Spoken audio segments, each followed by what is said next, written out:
Hi, congratulations on your new RV. We're really excited for you. Please make sure before you're signing that you bring the following items with you. If you're a cash buyer, please make sure that you bring a cashier's check, no personal checks at time of signing, or you may bring actual cash. If you're a finance customer, please make sure that you bring proof of insurance listing your specific lien holder. If you need that information, please call us ahead of time. Also, make sure that you bring all valid driver's license of all persons that will be listed on the title. If you have a trade that you're trading in with us, please make sure that you bring your 10-day payoff as well as your title and all persons who will be listed on the title of that trade. Arrive 30 minutes early before your appointment time so we can properly inspect your unit, and also make sure that you have the fridge on and running prior to arrival. If you have any questions, please feel free to give us a call at 810-686-0710. Thanks so much. Have a great day. Hi guys, this is Jeff at TradeWinds. I'm going to be doing your video walkthrough. Just going to make a couple suggestions before we get started. I definitely recommend paint and fab protection. The paint protection basically protects any fading in the fiberglass, decals from pulling up or fading. If that happens, it all gets replaced. Fab protection is basically for the inside. For say your bedding, couch, any stains, spills on your carpet, everything gets replaced. And I think it just adds a few more dollars to your financing. Alright, this is going to be part of your convenience pack. It's going to be part of your hitching.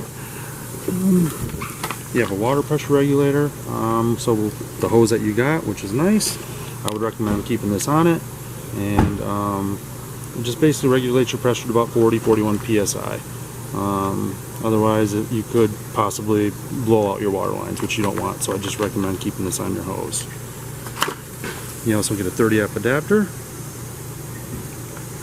that way you can plug into 110.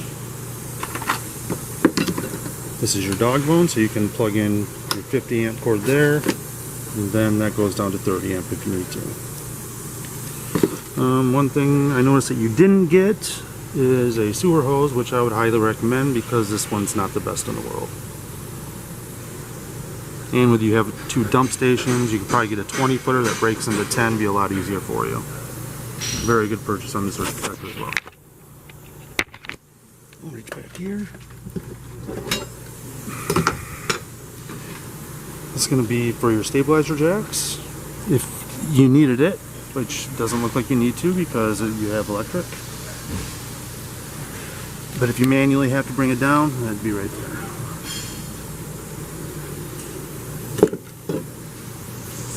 Brand new 24 interstate battery. If you're not using the unit for a period of time, I would definitely recommend disconnecting that. You do have stuff that runs off a 12 volt inside. And if you don't disconnect, or if you're not plugged in, it will end up killing those eventually. 2 20-pound tanks. When one runs out, you will manually have to come over here and switch this over at the regulator to draw off the other tank. And get your power tongue jack. A little docking light right there. And track and extend. It's all part of your hitching, which the hitch person will explain to you when you come to get it. All your information is right there. VIN, tire pressure, weight, all your information. This is going to be your fill station. Oh, you do have a battery disconnect, so that's nice. So you can just switch that to off and it'll cut all 12 volt. You have your potable water or fresh water fill right there. So if you're going to a park that doesn't have full hookup, you'll go to the dump station and fill up there and strictly run off the water pump. The one on the left here, that's going to be your city water connection. So keep that water pressure regulator on your hose, hook up to city water, and you have water everywhere instantly inside the unit. Alright, here's going to be your black tank flush. Still using that pressure regulator, hook up to that. Go to the dump station that's in the back, you'll hook up your sewer hose, make sure the black tank is open. and you have a mechanism inside there that's going to clean all your walls and sensors off. You just want to make sure that you leave it open, otherwise it will back up through the tank and get all over your floor inside. So, and that's going to be for your stabilizer jacks. They're electric. You have the one for the front and then the one for the back. Not for leveling, just for stabilize. And that's going to be your first gray water tank.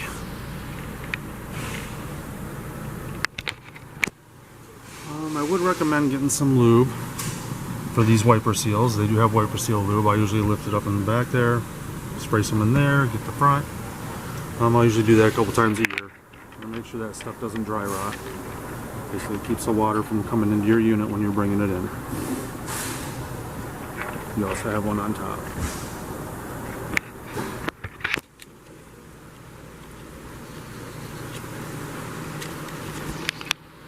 Outside shower.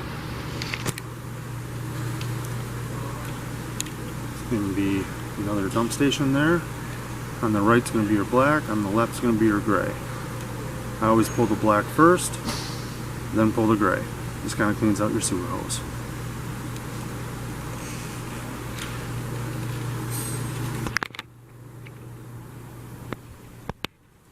Option for backup camera.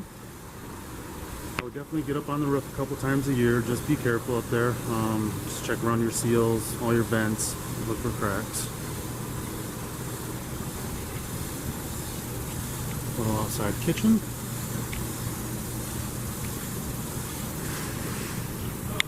When you put these steps in, you just want to make sure the door is all the way open. Those will just lift right up, sit inside the frame, then you can close the door.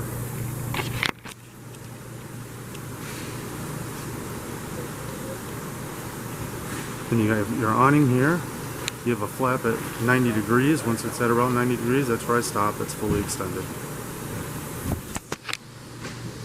Some outside speakers.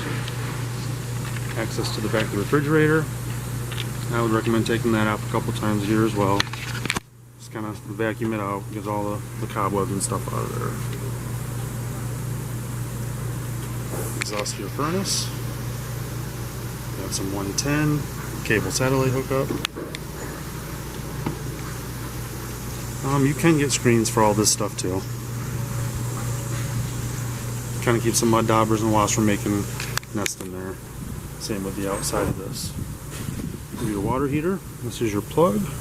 So make sure you put this in first. It'll go right here. Hook up to your city water. They'll start filling up. I always relieve the pressure. Once the water starts coming out of here, I close this because I know it's full. Then I can go inside and light it up, either on the gas or the electric side. To drain it, I always open this back up. Relieves the pressure. Water will come out for about 5 seconds. Once that's done, then I pull this plug from here, and that's where it drains out. Just make sure that you relieve the pressure before you pull that plug, otherwise you will get soaked. Alright, head in. Have a fire extinguisher as soon as you walk in. It's going to be your monitor panel. So this will tell you all your levels. Maybe your battery, your fresh, your black, and 2 grays. This is going to be your water heater for the gas side, water heater for the electric. And this is going to be your water pump. So basically if you're dry camping or they don't have full hookup at the park, you'll fill up at your potable water and turn this pump on, then you'll get water to the system. You retract and extend for your awning and your slide out. And a couple light switches.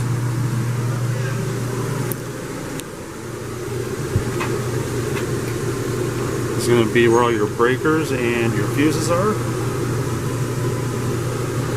One of these fuses goes out and a red light shines right next to it, so it makes it really easy to know which one it is. Definitely keep a few of those on hand.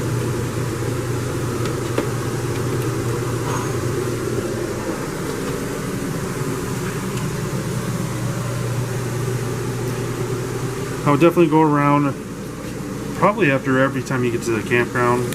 Get underneath the sink, behind the toilet.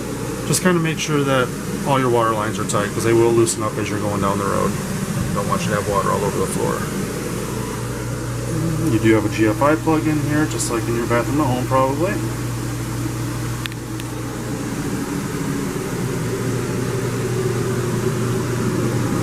That'll turn into a bed. This as well.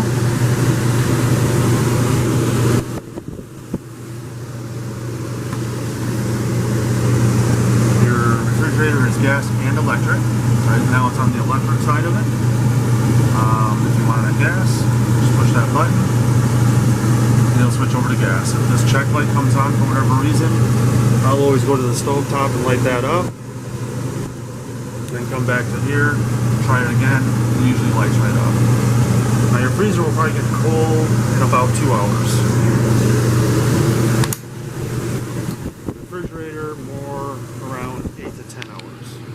So if you guys are planning on camping, I would definitely plug it in the night before, let it get cold, then switch it over to gas when you guys leave.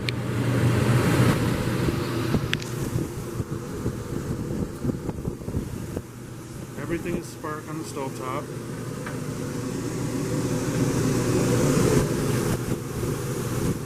Just spark it here, and your 3 burners. To light the oven, you will have to manually hold this in on the pilot and then spark it. Once it lights up at the coupler down there, I'll usually let it warm up for a second. I'll let off, and it lights right up.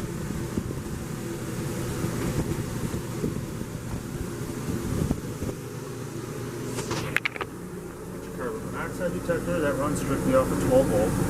So when, like I said, outside, if you're not using it, I would definitely use that battery disconnect and shut it off. Got your thermostat. So basically when you first turn it on, it's going to give you an option to auto,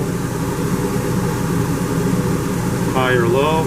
Always make sure it's in auto because these thermostats get messed up and they seem to think that going to run the heat and the air at the same time, so always just keep it on auto. Next one's going to be air, next one will be heat, and just control the temperature right here.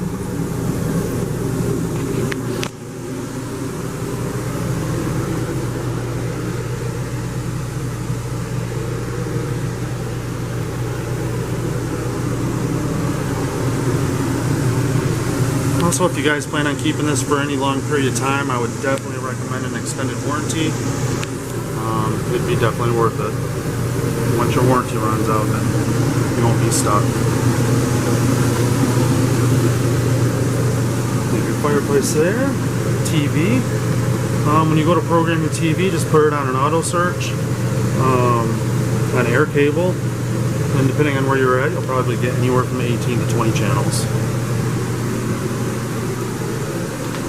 Radio is DVD, CD, Bluetooth.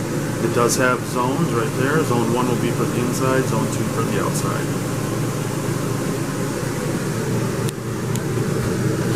It'll be a fireplace remote, radio, and TV.